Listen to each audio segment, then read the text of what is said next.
Baik, terima kasih atas kesempatannya.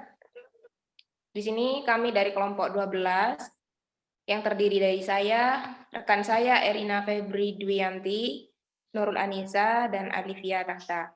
Ingin menjelaskan tentang perencanaan pajak pada aktiva tetap dan leasing. Next. Yang pertama, pertimbangan investasi pada aktiva tetap. Pertimbangan investasi pada aktiva tetap terdiri dari 3. Yang pertama yaitu secara tunai, yang kedua secara kredit bank, yang ketiga secara leasing. Next. Yang pertama saya akan menjelaskan secara tunai. Pembiayaan tunai merupakan salah satu jenis pembiayaan dengan memanfaatkan kas atau uang tunai yang dapat dipakai oleh suatu perusahaan. Kecenderungan yang terjadi selama ini adalah pembiayaan secara tunai dilakukan untuk pembelian peralatan atau barang modal yang nilai harga perolehannya tidak terlalu besar. Dalam pembiayaan secara tunai, jumlah yang digunakan dalam menghitung penghasilan kena pajak adalah biaya penyusutan yang ditentukan oleh metode penyusutan dan umur ekonomis yang telah ditetapkan oleh peraturan perpajakan. Selanjutnya.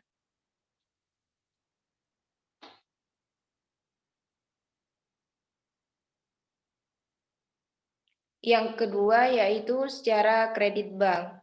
Pembiayaan secara kredit bank dilakukan melalui lembaga keuangan yang sanggup memberikan pinjaman kepada perusahaan.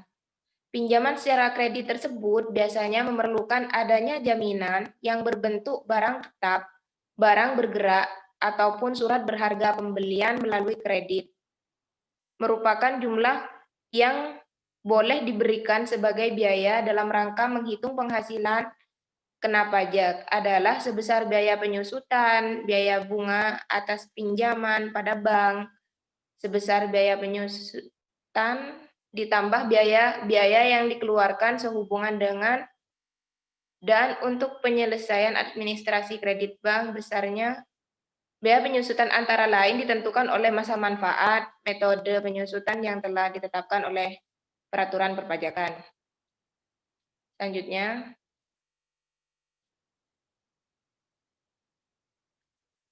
Yaitu secara leasing.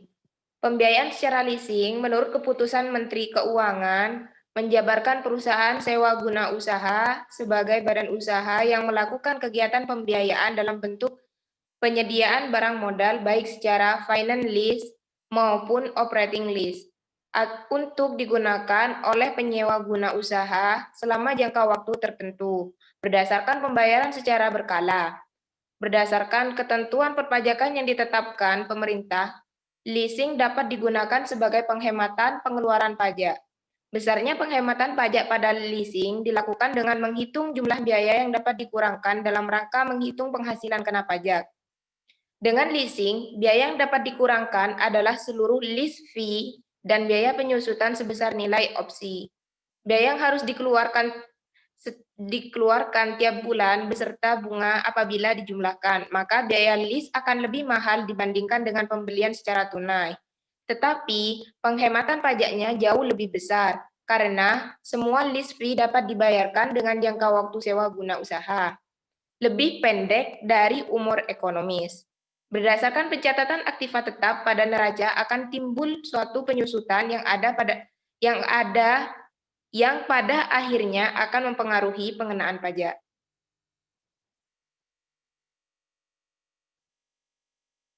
Next.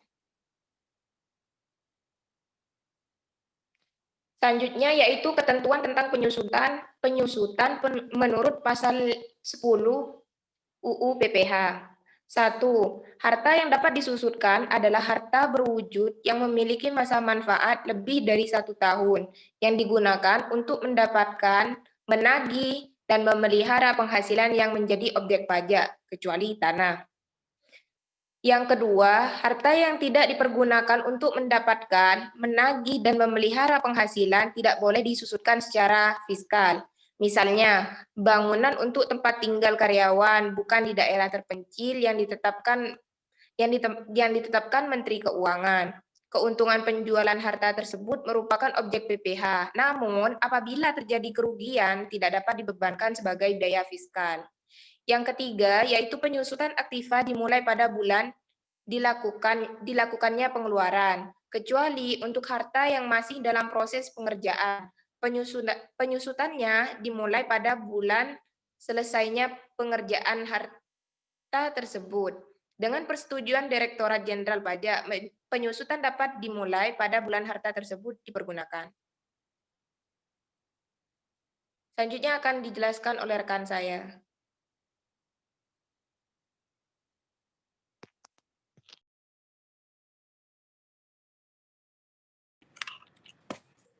Baik, terima kasih atas kesempatannya. Nama saya Erina Febridianti dengan NIM 2017-310598. Saya akan melanjutkan dari rekan saya yaitu harga atau nilai perolehan aktiva tetap. Penentuan harga perolehan aktiva tetap sangat penting karena harga perolehan menjadi dasar untuk menghitung besarnya biaya penyusutan tiap tahun. Adapun ketentuan sesuai dengan pasal 10 UU PPh. Penentuan harga perolehan aktiva tetap sebagai berikut. Yang pertama, harga perolehan atau harga penjualan dalam hal terjadi jual beli harta yang tidak dipengaruhi hubungan istimewa adalah jumlah yang sesungguhnya dikeluarkan atau diterima, sedangkan apabila terdapat hubungan istimewa adalah jumlah yang seharusnya dikeluarkan atau diterima. Yang kedua, nilai perolehan atau nilai penjualan dalam hal terjadi tukar-menukar harta adalah jumlah yang seharusnya dikeluarkan atau diterima berdasarkan harga pasar. Yang ketiga, nilai perolehan atau nilai pengalian harta yang dialihkan dalam rangka likuidasi, penggabungan, peleburan, pemekaran, pemecahan, atau pengambil alian usaha adalah jumlah yang seharusnya dikeluarkan atau diterima berdasarkan harga pasar, kecuali ditetapkan lain oleh Menteri Keuangan. Yang keempat, dasar penilaian harta yang dialihkan dalam rangka bantuan, sumbangan, atau hibah. Yang memenuhi syarat sebagai bukan objek pajak bagi yang menerima pengalian sama dengan nilai sisa buku dari pihak yang melakukan pengalian atau nilai yang ditetapkan Direktur Jenderal Pajak. Yang tidak memenuhi syarat sebagai bukan objek pajak bagi yang menerima pengalian sama dengan nilai pasar dan harta tersebut. Yang kelima, dasar penilaian harta yang dialihkan dalam rangka penyetoran modal bagi badan yang menerima pengalian sama dengan nilai pasar dari harga tersebut. Selanjutnya,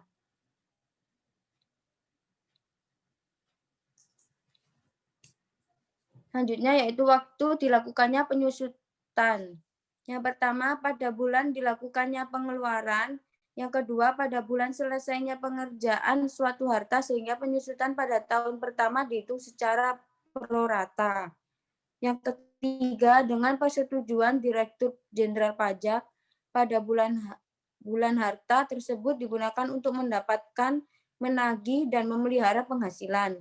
Yang keempat, dengan persetujuan Direktur Jenderal Pajak, pada bulan harta tersebut mulai menghasilkan, yakni saat mulai berproduksi dan bukan saat diterima atau diperolehnya penghasilan.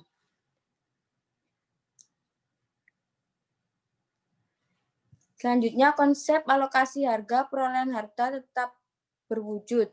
Untuk menghitung besarnya penyusutan harta tetap berwujud dibagi menjadi dua golongan, yaitu yang pertama, harta berwujud yang bukan berupa bangunan. Yang kedua, harta berwujud yang berupa bangunan.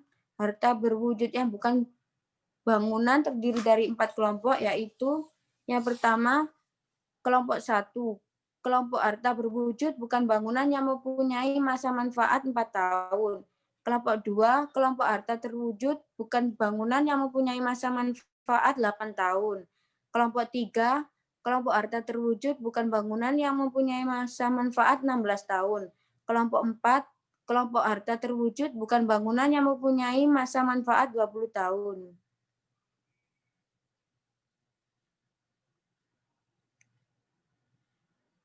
Next. Harta terwujud yang berupa bangunan dibagi menjadi dua, yaitu permanen dan tidak permanen. Permanen masa manfaatnya 20 tahun, sedangkan tidak permanen bangunan yang bersifat sementara, terbuat dari bahan yang tidak tahan lama atau bangunan yang dapat dipindah-pindahkan, masa manfaatnya tidak lebih dari 10 tahun. Metode penyusutan yang dipergunakan adalah metode garis lurus dan metode saldo menurun. Wajib pajak diperkenalkan untuk memilih salah satu metode untuk melakukan penyusutan. Metode garis lurus dipergunakan untuk semua kelompok harta tetap terwujud, sedangkan metode saldo menurun hanya diperkenankan digunakan untuk kelompok harta berwujud bukan bangunan saja.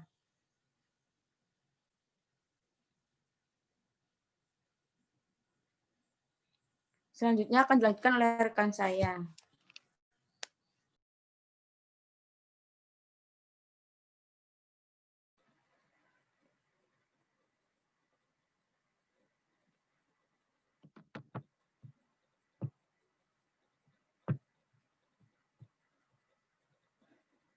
Terima kasih atas kesempatannya. Saya Nurul Anissa dengan NIM 2017-310-653. Selanjutnya adalah tabel kelompok harta berwujud, metode dan tarif penyusutannya. Kelompok harta berwujud ada dua. Yang pertama bukan bangunan dan bangunan. Yang pertama itu bukan bangunan, ada 4 kelompok. Kelompok pertama, masa manfaatnya 4 tahun, terus tarif depresiasinya ada garis lurus sama saldo menurun. Yang garis lurus 25%, saldo menurun 50%. Selanjutnya bisa dibaca sendiri oleh rekan-rekan kelompok 2-4. Yang kedua itu bangunan. Bangunan ada dua, permanen dan tidak permanen. Masa manfaatnya permanen 20 tahun, tidak permanen 10 tahun. Terus tarif depresiasinya hanya garis lurus, yakni permanen 5% dan tidak permanen 10%. Selanjutnya, faktor-faktor dalam perhitungan biaya penyusutan suatu aktiva. Dengan izin Direktur Jenderal Pajak, penyusutan dapat dimulai pada bulan harta berwujud mulai digunakan untuk mendapatkan, menagih, dan memelihara penghasilan atau pada bulan harta tersebut menghasilkan. Menurut akuntansi ada 4 yang harus dipertimbangkan dalam perhitungan besarnya biaya penyusutan suatu aktiva. Yang pertama nilai perolehan, kedua nilai residu, keempat dasar penyusutan, dasar penyusutan, keempat umur aktiva. Selanjutnya pengertian sewa guna usaha. Sewa guna usaha adalah suatu kontrak antara lessor atau pemilik barang modal dengan lisi. Lessor memberikan hak kepada lisi untuk menggunakan barang modal selama jangka waktu tertentu dengan suatu imbalan berkala dari lisi yang besarnya tergantung dari perjanjian antara lessor dengan lisi. Lisi dapat diberikan hak opsi untuk memberikan barang modal tersebut pada akhir masa kontrak. Dengan demikian hak milik atas barang menjadi milik lessor selama jangka waktu kontrak. Selanjutnya, sewa guna usaha. Sewa guna usaha digolongkan sebagai finance lease apabila memenuhi semua kriteria berikut. Yang pertama, jumlah modal pembayaran sewa guna usaha selama masa sewa guna usaha pertama ditambah dengan barang modal harus dapat menutup harga perolehan barang modal dan ketentuan lessor. Yang kedua, masa sewa guna usaha ditentukan sekurang-kurangnya 2 tahun untuk barang modal golongan 3 tahun untuk barang modal golongan 2 dan 3, dan 7 tahun untuk golongan bangunan. Yang ketiga, perjanjian sewa guna usaha memuat ketentuan mengenai opsi bagi lise. Keempat, dalam pasal 16 Keputusan Menteri Keuangan nomor 1169/KMK.01/1991 mengatur mengenai ketentuan perpajakan bagi lise yang melakukan transaksi finance lease sebagai berikut. Yang pertama, lise tidak boleh melakukan penyusutan atas barang modal yang disewa gunakan sampai saat lise membeli barang tersebut. Kedua, setelah lise menggunakan hak opsinya membeli barang modal yang disewa gunakan, lise boleh melakukan penyusutan dengan dasar yaitu harga opsi barang modal yang bersangkutan. Ketiga, pembayaran sewa guna usaha yang dibayar atau terutang oleh lise kecuali pembenaan atas tanah merupakan biaya yang dapat dikurangkan dari penghasilan bruto lise. Keempat, dalam hal masa sewa guna usaha lebih pendek dari masa yang ditentukan, Dirjen Pajak melakukan koreksi atas pembebanan biaya sewa guna usaha tersebut dan memperlakukannya sebagai operating lease.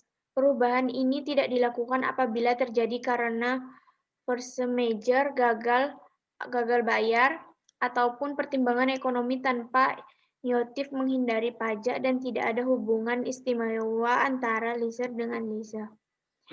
Terakhir, lise tidak memotong pajak penghasilan pasal 23 atas pembayaran sewa guna usaha.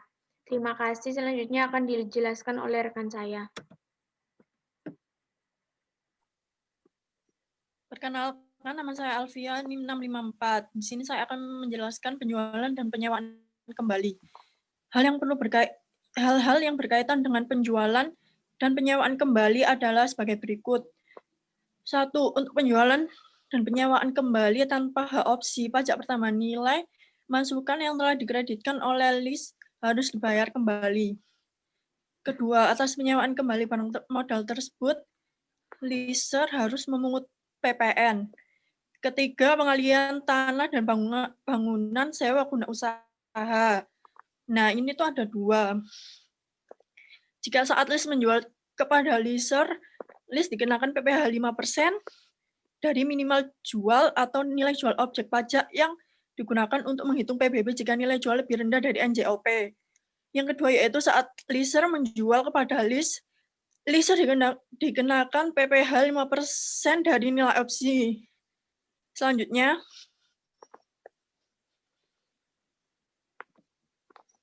perlakuan standar akuntansi terhadap transaksi sewa guna usaha. Nah, berdasarkan PSAK nomor 30 tentang standar akuntansi sewa guna usaha, dalam menentukan jenis sewa guna usaha, pertimbangan utama yang digunakan adalah asas makna ekonomi suatu transaksi sewa guna usaha akan dikelompokkan sebagai sewa guna usaha dengan hak opsi apabila memenuhi semua syarat-syarat berikut ini. Yang pertama, lease memiliki hak opsi untuk membeli aset yang disewa guna usahakan pada akhir masa sewa guna usaha dengan harga yang telah disetujui bersama pada saat dimulainya perjanjian sewa guna. Yang kedua, seluruh pembayaran berkala yang dilakukan oleh lease ditambah dengan nilai sisa mencakup pengembalian harta perolehan barang serta bunganya sebagai keuntungan leaser. Yang ketiga, masa sewa guna usaha minimum 2 tahun. Apabila salah satu syarat di atas tidak terpenuhi, transaksi tersebut dikelompokkan sebagai sewa menyewa biasa atau guna usaha tanpa hak opsi. Yang terakhir yaitu perencanaan pajak untuk sewa guna usaha. Hal pokok yang perlu diperhatikan dalam perencanaan pajak untuk hal ini antara lain, apabila membeli secara langsung maka jumlah yang dapat dibiayakan dalam rangka menghitung penghasilan kena pajak adalah beban penyusutan. Yang kedua, beban penyusutan antara lain ditentukan oleh metode penyusutan dan umur ekonomis yang telah ditetapkan oleh peraturan perpajakan. Yang ketiga, apabila membeli secara sawaguna usaha semua biaya yang dikeluarkan untuk membayar sewa guna usaha tersebut dapat dibiayakan pada tahun yang bersangkutan. Keempat, masa sewa guna usaha bisa lebih pendek dari umur ekonomi sehingga perusahaan dapat membiayakan perolehan aset tetap lebih cepat dibandingkan apabila menggunakan penyusulan atau penyusutan yang dipercepat. Masa sewa guna usaha ditentukan sekurang-kurangnya 2 tahun untuk barang modal golongan 1, 3 tahun untuk barang modal golongan 2 dan 3, dan 7 tahun untuk golongan bangunan. Perencanaan pajak leasing. Pengadaan aktiva baru pilihannya adalah membeli langsung atau financial lease. Apabila membeli langsung, maka jumlah yang dapat dibayarkan adalah beban penyusutan. Apabila financial lease, maka jumlah yang dapat dibiayakan adalah amortisasi leasing dan biaya bunga leasing. Maka leasing lebih pendek dan umur ekonomi sehingga perusahaan dapat mengakui biaya lebih cepat dibandingkan penyusutan. Pengadaan aktiva lama bisa dilakukan dengan sale and lease back untuk tanah atau bangunan. Pada saat penjualan aktiva dan lease pada leaser, lease dikenakan PPh 5% dari nilai transaksi atau NJOP, sedangkan sebaliknya dikenakan PPh 5% dari nilai opsi. Beban penyusutan hanya atas bangunan, beban leasing meliputi tanah dan juga bangunan.